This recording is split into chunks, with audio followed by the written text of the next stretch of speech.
অশ্বমেধগবাগম সন্ন্যাসম ফলপত্রেকম দেবরেণ পঞ্চকর্ম বিবর্জয়।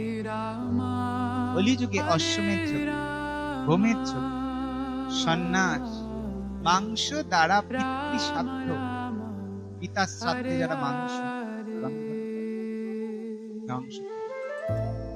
সন্ন্যাস ফল পত্রিকম, ফল মানে মাংস,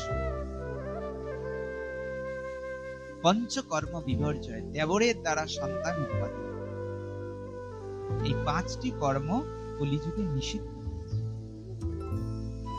আগে যেমন যদি ভাসুর মারা যেত, মানে যে ব্যক্তি স্ত্রী, তার স্বামী মারা গেলে তার দেওরের সঙ্গে বিয়ে দেওয়া, যেমন রাবণ মারা যাওয়ার ফলে রাবণের স্ত্রীকে বিভীষণের সাথে বিবাহ।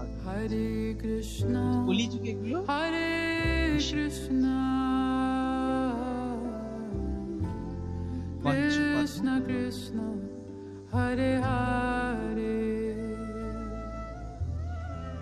তাই কেন না তাদের প্রাণ, এখন সেই ব্রাহ্মণও নেই আর মন্ত্রের তেমন শক্তিও নেই। ব্রাহ্মণরা সত্য কথা বলতো, তাই ব্রাহ্মণ মুখ দিয়ে যা বলে দেবে। ব্রাহ্মণরা মুখ দিয়ে আগুন জ্বালাতো,